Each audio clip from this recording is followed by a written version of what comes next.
We're going to talk more about immigration as a campaign issue with political scientist Fanny Lauby, who joins us now from Little Falls, Minnesota. Fanny, thanks so much for taking the time to speak to us on this busy election night. Now, as we just heard in that report, Donald Trump has been campaigning on a mass deportation project of illegal immigrants. What would that entail exactly, and would he be able to carry it out if he were to win? It's unclear how that would be possible under the current U.S. immigration system, because first of all, it's unclear who would be in charge of this mass deportation. There are not enough immigration agents to do it right now. So first, there would have to be some mass hiring of Customs and Border Patrol agents, and so that requires approval of funds by Congress. The other issue is logistical, right? So first you need to house these people before you can deport them. And right now, the U.S. only has room for about 40,000 people to be detained. So far, far below the 11 million people who are here and are undocumented. One thing that should be pointed out, though, is that though there are 11 million people who are undocumented in the U.S., the number of families who have an undocumented member within the family, so those mixed status families, is much higher, right? So the number of people who would be affected by such a mass deportation goes well beyond that 11 million. So I think there's also a moral issue whether the authorities in charge of such an order would actually accept to do it, and this would definitely come at the cost of some other national security priorities. And so it's unclear whether Congress would allow the funds necessary.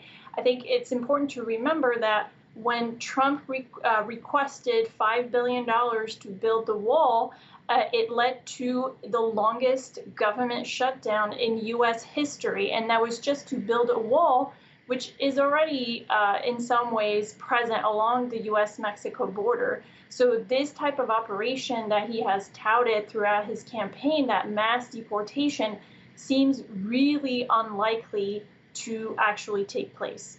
Right, and there's another big question here is about the U.S. economy itself. I mean, doesn't the U.S. economy depend on many immigrant workers to survive?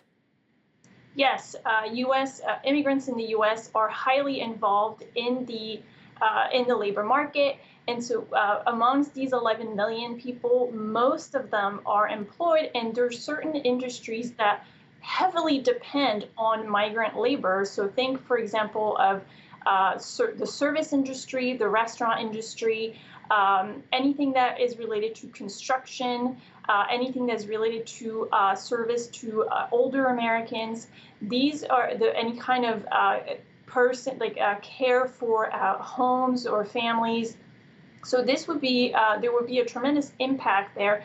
And we've seen this before when there are cases where ICE, Immigration and Customs Enforcement, shows up in a town to investigate a particular plant or a particular job sector and removes families and removes people. The town economy usually suffers from it because it will take not only the workers, but also the consumers for that town, the children who attend school. And so it has a long-lasting impact on the areas where immigrants live. Fanny, this campaign has seen a lot of very openly racist, false, dangerous rhetoric. I mean, we heard claims from Donald Trump of Haitian immigrants in Ohio eating the dogs and the cats, or even that comment from the comedian at the Trump rally about Puerto Rico being an island of garbage.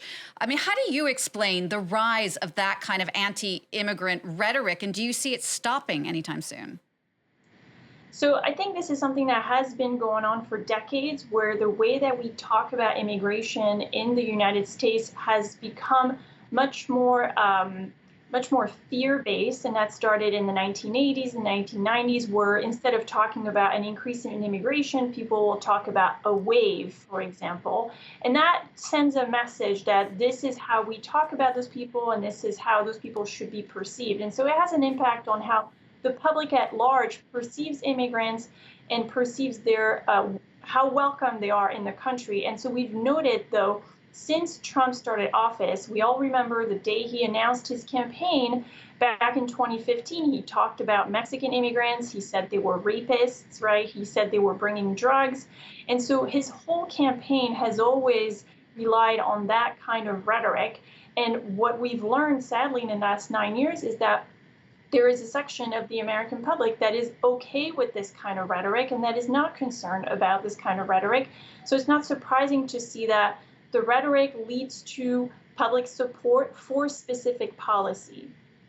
All right, Fanny, thanks for sharing your expertise with us. Fanny Lauby there in Minnesota.